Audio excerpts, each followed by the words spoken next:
Dr. Barbara Young is a dynamic, in-demand national and international speaker. She is an author, entrepreneur, coach, consultant, and a radio talk show host. A TV personality on the Voice America platform that reaches 3.5 million listeners a month in 120 countries. Pretty impressive. She is the president CEO of the online television network Transformation Success TV and is the producer-host of the TV show The Total Woman.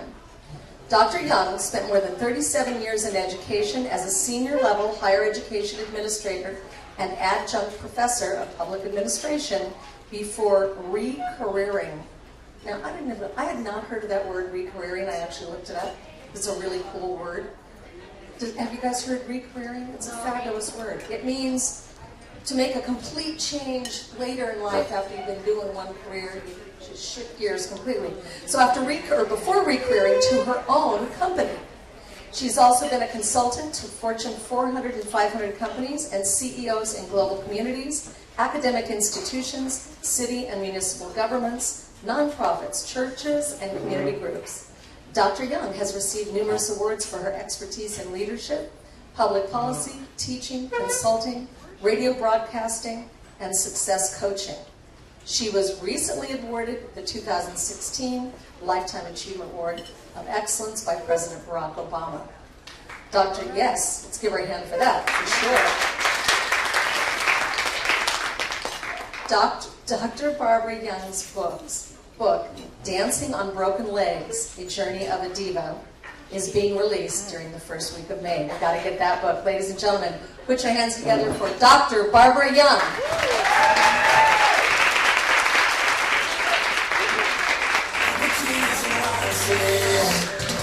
I can't sleep, gotta leave. The summer sun starting to creep through my window, letting me know time's up, it's time that we go. Gotta let through the window, pocket full of cash, full of debt, there's some stash in the back of the car. So relax, there ain't a beach too far. Road trip all the way top down, top down, little bikinis and wide sail.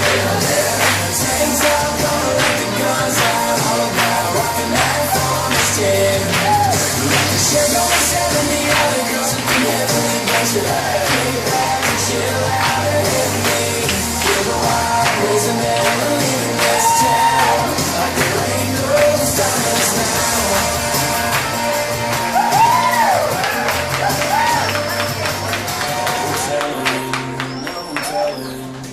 I'm excited, can you tell? I'm so excited, can you tell? I am living the best days of my life. And I'm excited.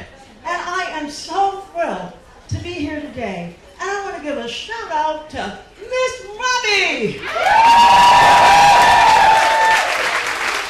know, I grew up believing you give honor to whom honor is due. All right, I heard a few amens. That's okay. You know, while I'm talking today, we might go there, okay? But actually, I am so excited to be here, and I know you are too. And I also know that you're here for a purpose, and I tell you this, you're going to leave here different. So tell your neighbor, I will leave here different. I will leave here different. And I will never ever be the same again. Because I'm going to share some stuff with you today. Are you ready for the stuff? Well, I'm ready, and I was up till 1 o'clock, 1:30 this morning getting ready. Like I don't prepare a speech, because it's been in my heart. You know, life happens. How many of you know life happens? And so many of us in this room are moving from success to significance. Can I get an amen on that? Well, I wanted to kind of share, since it's been a little sort of show and tell today, I'll share and tell today, and I want to thank you for sharing, Queen. And I want to thank Ursula for sharing as well. All of you have been great, and you're fabulous. All of you are fabulous. neighbor, I matter. I matter. And so do you. And so do you. So, today, we're actually going to talk about, well, if I can get this clicker going. I look pretty good up there, huh? All right. So, I may need somebody to help me. Where's my assistant? She may need to help me. Ursula? Here she comes. Andre. How many of you know you get to that point in life when you do have assistants, all right? Woo! And this is Andrea Elka from Canada, one of my assistants in my office. Miss Andrea. So, do the honors because I am going to be all over the stage. I had to change out of my heels, and then my flower is on the floor. But that's okay, I'm cute anyway. You know, you have to feel it, and you have to know it. And when you get to be my age, you're not ashamed about showing it. And I hope that many of you are. You know, one of the things, as we begin slide 1, to talk about moving from success to significance, not too significant.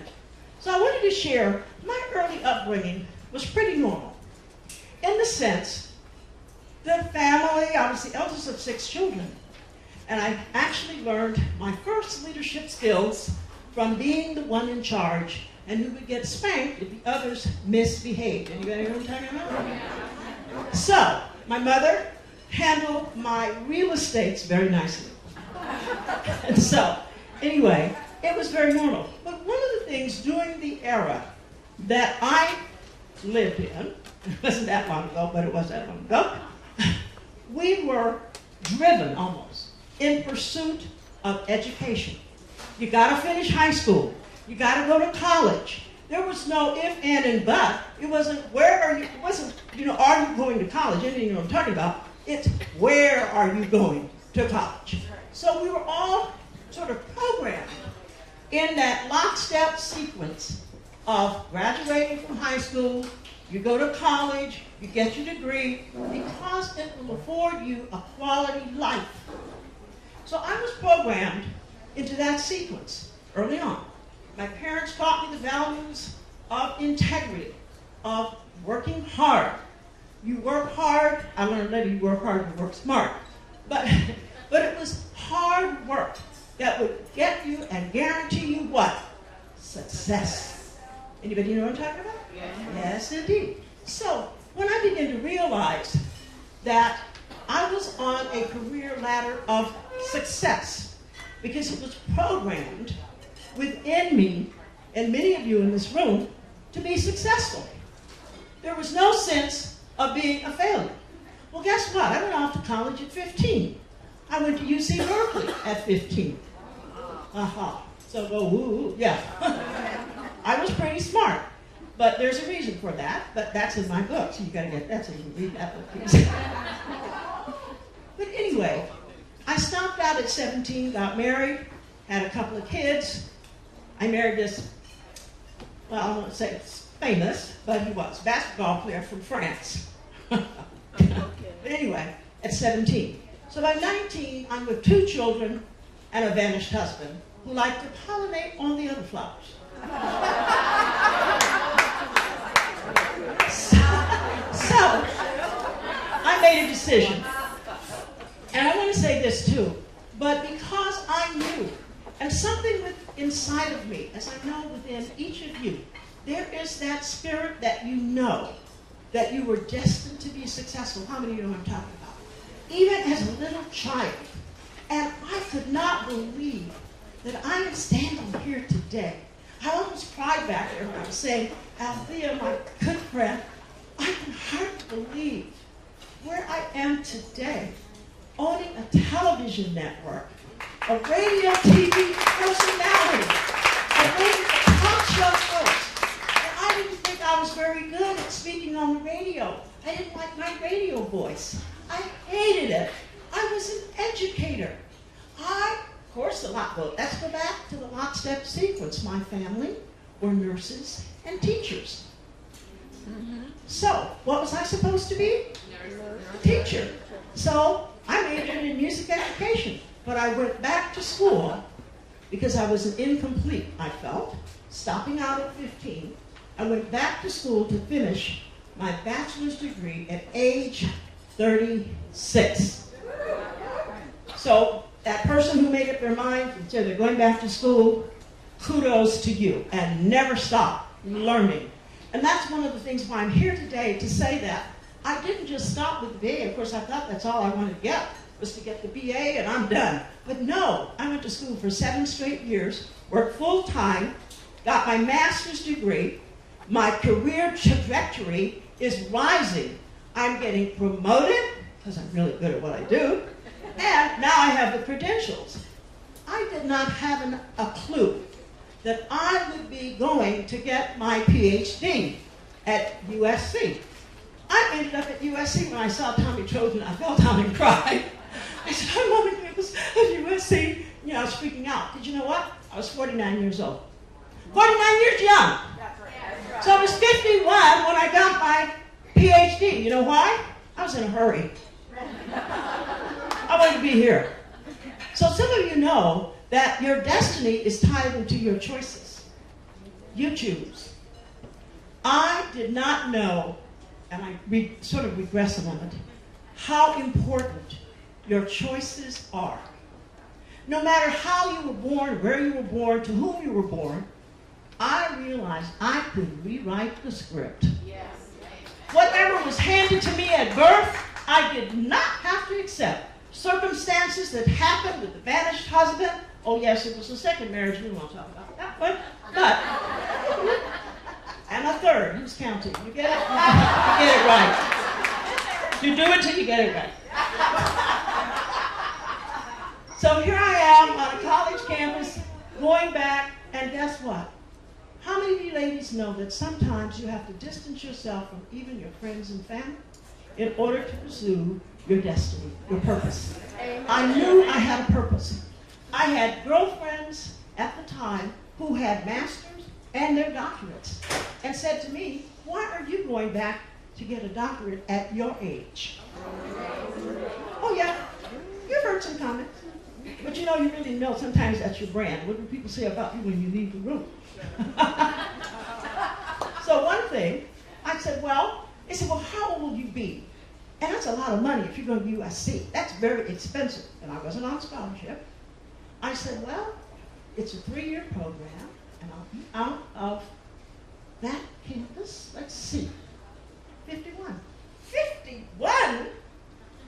You're going to spend all of that money. You already have a good job. I've gone from executive assistant to a president to director of a program. I became the first African-American woman as a statewide dean in a 23-campus system. I'm now managing a $63 million budget for the 23 campuses. I'm at the top of my game, right? And I'm getting this doctorate that's going to what? Cement the deal, right? Right. Because no one at that level did not have a PhD. So I was hired with 15 units under my belt. And I completed that dissertation in 8 months. And I remember my friends who were wanting to celebrate, and I did accomplish it at 51. How many of you know sometimes you need a little stimulus of the naysayers to just get your butt in here? Oh, she'll never be anything. She'll never make it. So because they said 51, yes, I had it at 51. Say to your neighbors, 51. 51. Now, none of this is a boast. None of this is a boast. But it's the incredulous opportunities that were given to me to make choices. Because with it comes sacrifices. One of the things that I've talked to many people all over the world, in particular women, about chasing that ladder of success. Sometimes you're climbing that ladder rung after rung after rung to get to the top and say, the ladder was leaning against the wrong wall. Because you've given up relationships, your family, your husband, you know, your friends, because you're on a journey. And sometimes we forget. And I know of cases of women who said, my children weren't attended to because I was so busy, what? Climbing, because everything in America is about success. People come here from many countries because it's the land of opportunity and success. Am I telling you the truth? And success is defined by many people as money, position, next slide, what I call money, position, recognition, and power. And I'm not saying that success is bad. That's not what I'm saying, because you really need to have success. And I can tell you, more than ever today, people are searching. They are looking and they're experiencing insurmountable challenges. Some of you today have come here with heavy hearts. You know you have. But you came looking for something, some encouragement, something that somebody's going to say that will resonate in your life, that you will take away and by all means take action to do something different in your life. Amen. Do something different. One of the things that I tried coaching, my first major was social psychology, and I got a master's in counseling, and I started that route of counseling individuals. But I got a little like, I can't handle this, because I want you to get well, and I don't want 9 years. I don't want 7 years. I'm sorry, I want you to get well. We're going to do an A, point B, point C, and I want you to move. Anybody know what I'm talking about? Because there's some people that they really don't want to get well. Okay, the friend that calls you all the time with the same problem, the same husband that's still giving him, or the same relationship with a friend or a mother or a sister, and it goes on. Men too. You need help too. I counsel more men than I thought I'd be another T.D. Jakes saying, men, y'all are free. Because if he did women that are loose, I said I could do men, y'all are free. Because you need help as well as the women. But we know that we are looking for success in many, many different ways. How many people in this room would say, I'm successful? Be honest. Okay, great. But there are other things that come with success.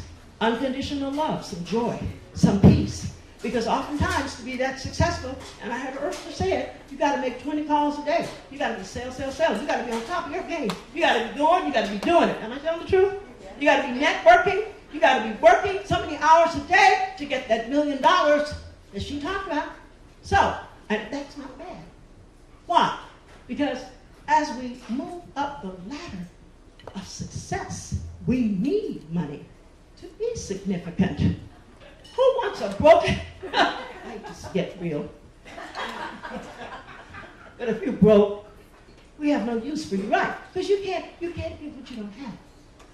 So one of the things, next slide, that I talk about, and this I put in my slide because last night, I don't know if you guys remember this, but a few years ago, in fact it was last year, the Wall Street Journal talked about in the United States for the first time, we have the highest rate of people who are dying early. Why are people checking out of here? Why? Stress. What is it? Stress because they want less? Or stress because they want more? And everything is about more money. And the more you get, the more it seems to get away from you, right? Or you're hanging on to it. I have a friend, and I know she won't mind me saying this, because I don't know if she's here or not, but you're talking about somebody grieving. He was just, so traumatic. Because deep, when the 2008, remember when the market went down and things went down, he was so grieved because he only had $445,000 in his checking account. So, what about the search for significance? What happened to me was I was at the top of my game. I've been on a number of boards, national boards. It's funny, I always just wanted to be on a local board. But my first board appointment was the National Respiratory Care Board. Then I went to the National Institute for Minority Health Board. Then I was invited to be a member of Leadership America. I became a board member of Leadership America, and I became the head of the board, which was quite a job. And that's where I met Hillary Clinton and a lot of high-profile women from corporate and Fortune 500, Fortune 400 companies. Also at the time, I'm at the top of my game because I went on a cruise, and that little cruise ended up with me being invited to Kenya. When I got invited to Kenya to be a speaker, they asked me would I come and speak to women. I love women. I'm so thrilled to be able to talk to women. what? They switched on me. When I got there to Nairobi, Kenya, and I was on the newspapers, I was on television, I was in adverts, they call them. American motivational speaker comes to Kenya. I was like, what?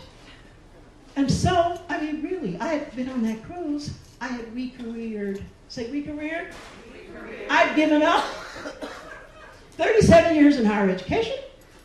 I had re-careered, and I got invited on this cruise.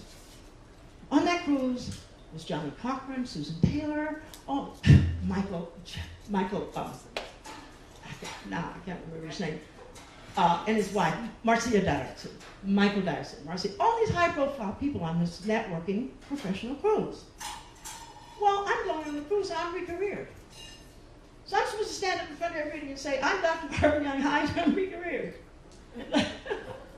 When everybody else is saying, I'm a doctor, I'm a poet, I'm an author, I'm an attorney, I'm this. So my girlfriend said, you can't do that. You have to say you're a motivational speaker. You've been speaking, and you motivate.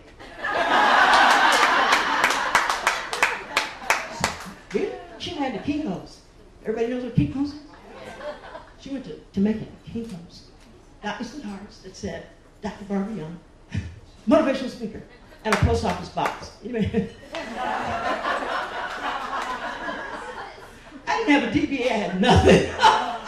So, in the salon, 350 people there, looking at me like you are when I stood at the podium to say who I was, and after all these people had gone up and said who they were, you know what I mean? And you're thinking, oh my God, I'm re-careered, and all these high-profile people. So I got up.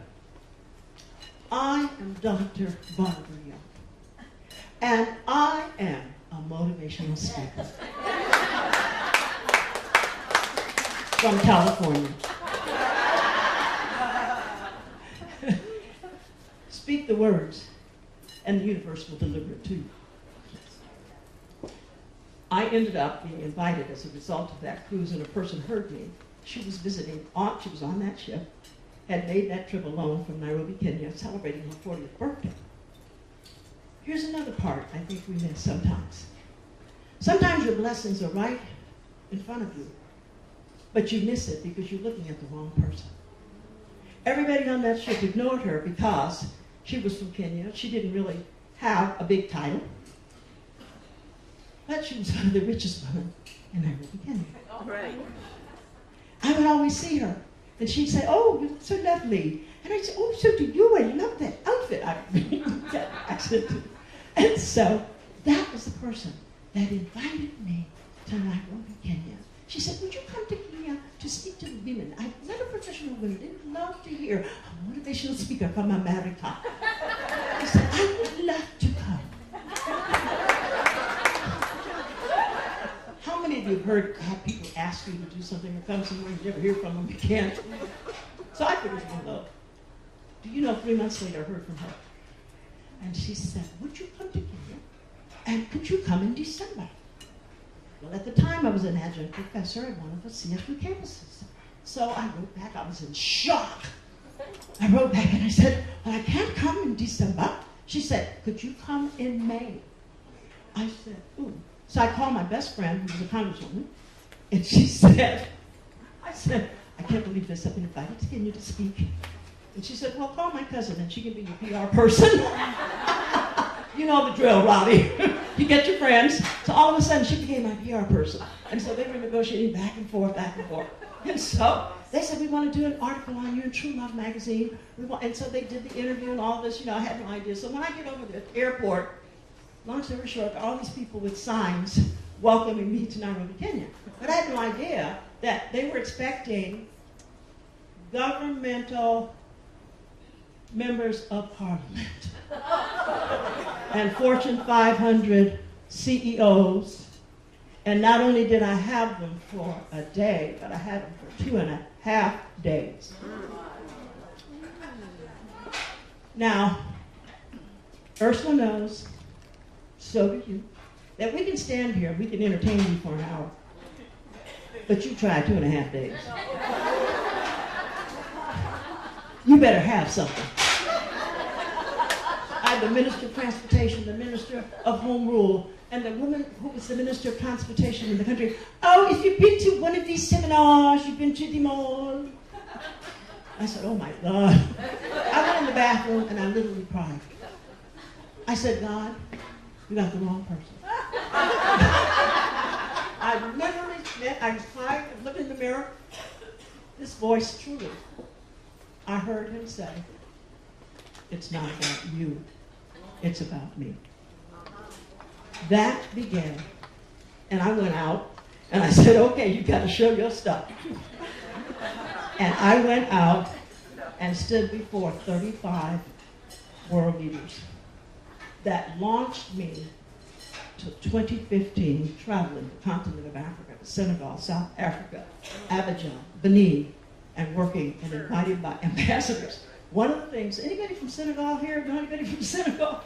Well, I didn't do my homework because I got invited by the ambassador, the president, to come to Senegal and speak and kick off USA Week in Senegal. And I didn't do my homework, Rodney. I didn't know the country was 99% Muslim. So I was prepared to talk about transforming your success journey. And it was, yes, scripturally based. So anyway, all is well. I went in dancing to BB and CC Winans. Anybody heard of that team? So I went in dancing to BB and CC Winans. I had them dancing. And all is well. And I got invited back to speak to the embassy staff. So I'm telling you that when we start to think about where we move and how sometimes significance puts itself on us, I realized that there was a calling on my life and that I was obligated to give back. Something we talked about, what would you give to people if you had no monetary gifts? You can give of yourself. You can give of your wisdom. You can give of your talents. And that's what I did in all these countries. And I'm privileged and honored to say, I never even told a lot of people in the United States about it. Because one of the things that I learned, when you're moving from success to significance, it's not about sharing and boasting what you do. It's about doing. Amen? Because there is one person I know who's keeping count. So for many of you in here, we know who's keeping count. And so you don't have to worry. And you keep being blessed and blessed. Because moving from success to significance first is knowing within you that you are successful. So I had these questions last night, and I know I kind of deviated a bit, but are we just too busy to notice that we are dying every day? You know, life is not promised. No, it's not. This morning, Michelle Patterson, our speaker was to be here, was in an accident. But praise God, thank you, that she's okay. But there's a possibility. We've had friends, we know. Life is like a vapor. And when I began to realize that, how many people feel that pain of emptiness, but they never tell anybody about it? They never tell anybody. Because we truly, many of us have defined success and happiness about professional or financial achievement, to find out it really doesn't bring all of that to us that we thought it would. We climbed that ladder. And the most fascinating thing that I experienced just a few weeks ago, or maybe a month ago, was to be in the presence of billionaires and millionaires. I mean, truly. And I was with them for 2.5 days, listening to them talk, listening to them share their stories. And story after story was about giving back to others. It was not about, I started my business because I wanted to make money. I actually left a business because I had a passion about building homes for the homeless. I had no idea it would end up being a worldwide event that would bring millions of dollars. And everyone who talked about serving and giving back. I was like, oh my goodness. Next slide. Wow, I was so impressed. And how many of you know that to be true? Yes.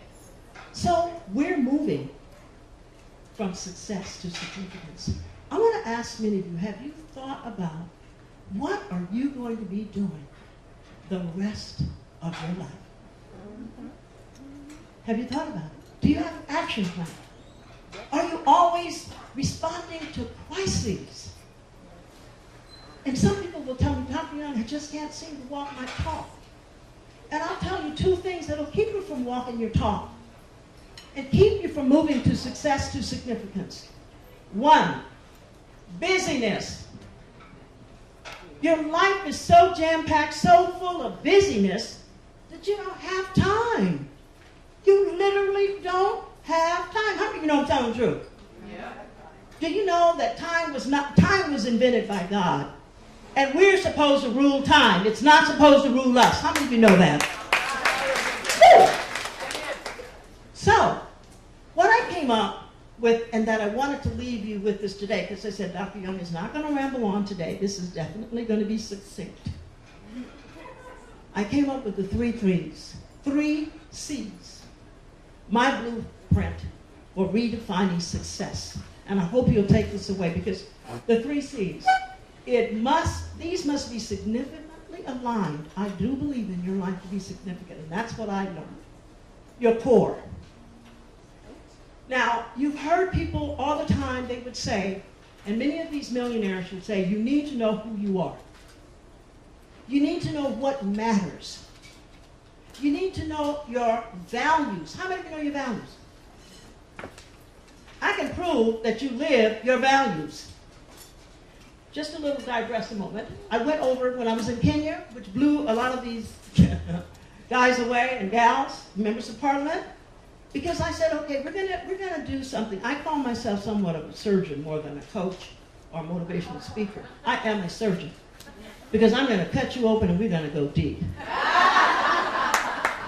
Amen. That's the only way, because we got to get to the root. Who are you really? You are not your job. You are not the man you married's wife. You are an individual with a purpose and a plan. But can you tell somebody who you are in 30 seconds? So I said, what do you value? So I said, okay, let's do this little value exercise. So I said, I want you to list your top 5 values. They all did dutifully, because one thing when you go in these foreign countries, they want action. They want to be engaged. You can't just sit up and talk to them. They got to be engaged, working and doing something. So I said, all right, I want you to write down your 5 top values. Then I went to the easel. I said, okay, 5 top values. Let's see what commonalities we have in the room. Guess what was number 1? Anybody take a guess? Number 1. Of those people? Yeah. What are their values? Hard work. No. Money. No. Sex. No. Helping others. No. Spirituality. Yeah. God. That's what they had, number 1. Number 2, family. Number 3, health. Number 4, career. Number 5, relationships. Okay, now, I gave another paper. Okay, there's a circle. Now I want you to fill in that pie chart with the percentage of time you spend on your top values. How much time, percentage of time do you spend with spirituality, with God, with praying, with meditation? How much time do you spend with family? It was shocking. You see, you'll never change anyone until you see, that person sees there is a need to change. So they were like, oh, looking at me and defining who they were outside of, I'm the president of this or I'm the minister of this, defining themselves as to who they really are. So when the newspapers hit, the television cameras came, they said this was like a spiritual experience in being able to participate and find out who they are. So the blueprint is you've got to know your core. And it has to be in alignment. This is who you are. How many of you know who you are and what your mission is and what you stand for? Do you have a personal credo that you live by? If you don't, you need to develop one. And how you develop one is looking at, what is my personal mission? What is my personal mission statement? I have one. And I can have you back into it, if you will, if I could do the exercise. Pretend you're going to a funeral. You drive up in the parking lot. It's full of cars. You hear the soft music coming out from this big church. You walk into the church, and you see all these people that are gathered there. And you look at the front of the church. is this coffin. And you go up, my goodness, who is it? And you look, and it's you. There are 5 people that are going to speak on the program. Your husband, your sister-in-law, your mother-in-law, your colleague at work, and your best friend. What would they say about you? What final words would they have to say about you? Has anybody ever done this exercise? Yes. No. You've done it. How many? Raise your hands. Great. Now, that backs you into what? Your personal mission statement. Because these are the things you want people to say about you. That's how you're going to live your life. And I have one that I pull it out every now and then to see and look. But this is who I am. And I make no apologies for who I am. I don't feel any better than anybody else. I feel very significant in what I've done. And it doesn't mean that I think of you or any of you less. What I'm going to do is re-empower you. Because you're already empowered. Capacity. This is about how you're showing up in each area of your life. I like Robbie says, just show up. Show up. That's building your capacity. It's realizing and maximizing your potential. And the context is, where are you working towards your calling and purpose? Do you need to move cities? Sometimes people will say, you know what, Dr. Young, I really need to move up the ladder. You know, I haven't gotten promoted. I'm just really dismayed. I'm just in a funk. And I said, is it that you want to move your job or you want to switch your life? Ask yourself that question. So where are you working towards your calling and your purpose? Do you know what it is? Do you know how many women I've had to help them find their purpose? Anybody, any other coach in the room had to do that? Help them find their purpose? I hope you had a unique way of doing it, because a lot of people don't know. And for those of you who know how, I want to know how to do it. Yes. Now, I'm giving a lot of secrets away that people pay me millions of dollars to get. No, I literally give it away. I do. I don't mind. Because because the whole point, what, is to help each other. Why are we here? We're here connected, hopefully connected to the hip. Hope that we'll have more of these connectivity kinds of events where we can share and care and real and learn. And I'm so happy that I'm like Robbie. I'm still open to learn. Because I think Robbie and I may be the oldest women in the room. I don't mind saying it. I'll be 80 in November.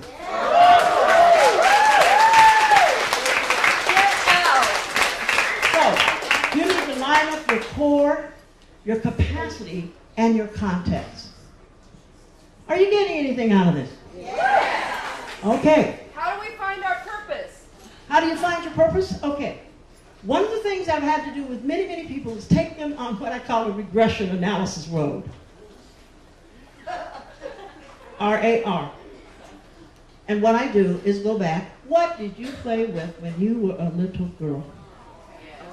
What did you love to play with? Because nobody chooses your toys for you. And even when they weren't toys, kids were playing with pots and pans. They would take sticks and beat them. They'd find anything. They'd find things, even when their parents were poor. They would find things to play with. Am I telling the truth? Right. Now, one of my friends just came to me a week or so ago that I took her through this exercise because she was in one of my seminars. And she said, Dr. Young, I don't know, I'm an engineer, and I have this very pragmatic mind, and I don't know what my purpose is. And I said, okay, let's take you back. What did you play with as a little girl? She said, well, I played with dolls, and I like to dress those little dolls. I would dress them and make clothes.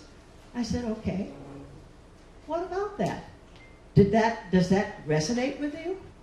She said, yes, it does. Guess what she said to me 2 weeks ago?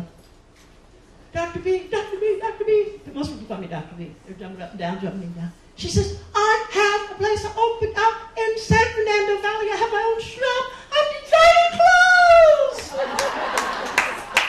And I love it, I love it, I sitting at a table with a woman who said, I just retired. I don't know what I'm going to do. And I took her to the thing. What's next for you? Because she's only, I was 62 when I re-careered. I was lifting weights at 62. That's why I look so good. Sorry. There's about physical, soul, and spirit. You got to keep it all going together, okay? All right. I was lifting weights at 62, doing deadlifts from the floor. Oh! Woo!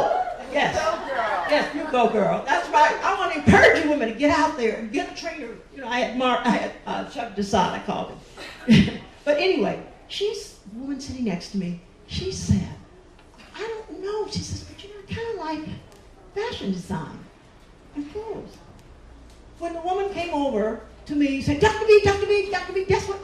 I said, let me grab Joyce, the woman I just met. I put the two of them together. They are now collaborating. That's what connectivity is all about, and sharing and caring. Now, my last strategies, and I could get down on the floor and talk to you on this one. I have to get down. Because in Kenya, I walk and talk to every table because I like to look in people's faces. You got to fill your own cup first. Yes. Because nothing from nothing leaves nothing.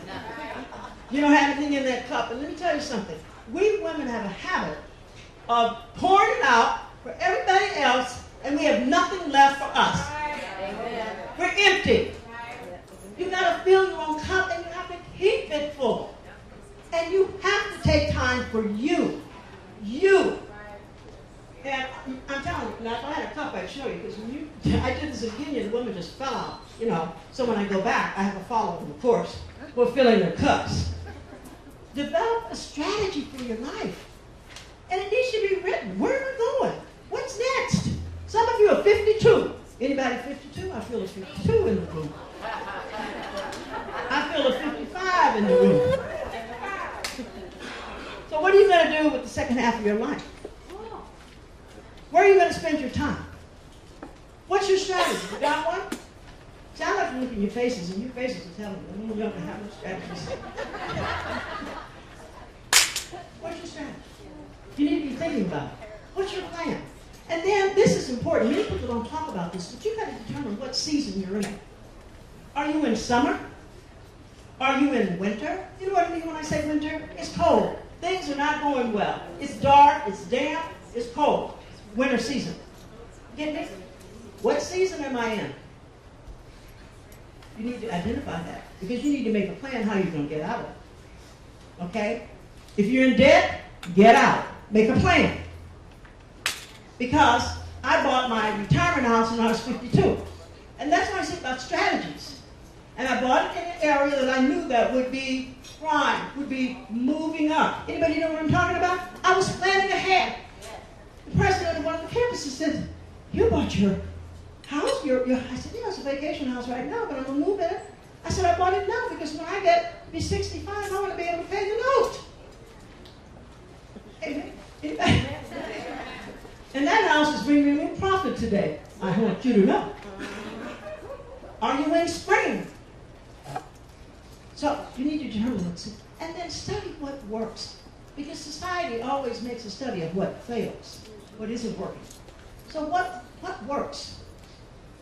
I just recently went to speak to a group of women, and one of them is here.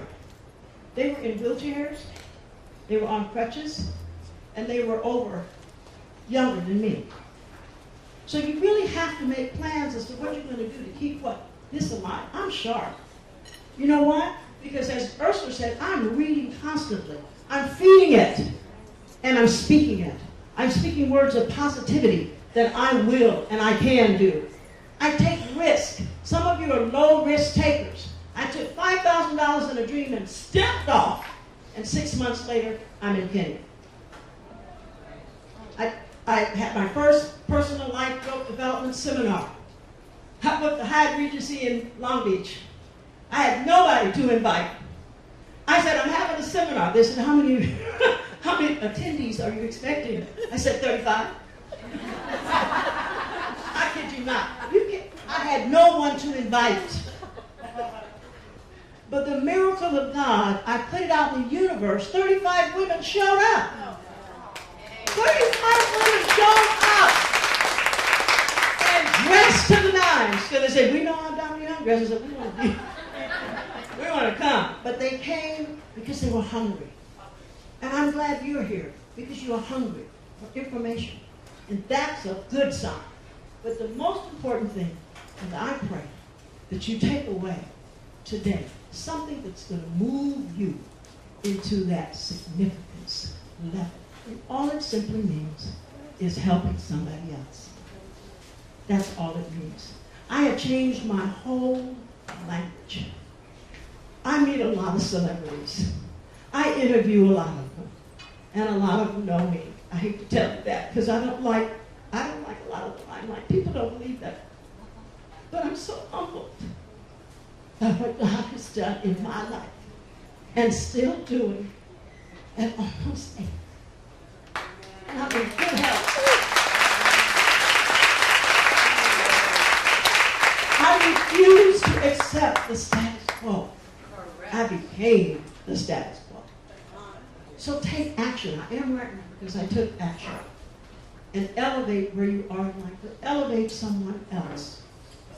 And let me get back to this because I think the Lord is telling me it's important to say that what I say now, when I meet someone, and try this, how can I help you? It's amazing. It is amazing the response. When you go up to Magic Johnson, when you go up to somebody, celebrity, you're not pushing your cards and promoting you. You're saying, hi, I'm Dr. Barbara Young. I know I'm in radio and TV, but how can I help you? How can I serve you? You'll be amazed. You will just be amazed. And I want to thank you for listening today. Have a sense of reverence for God because He is my program director. He guides the ship, and I go where He wants me to go, and I say what He wants me to say. And He's telling me to shut up now. You're done enough. Thank you so much. Ladies and gentlemen, Dr. Barbara Young. I didn't go over time. You were so perfect. It was amazing. And then when you said it was God, I looked at the clock and it was right on the button. Thank you so much. Absolutely amazing.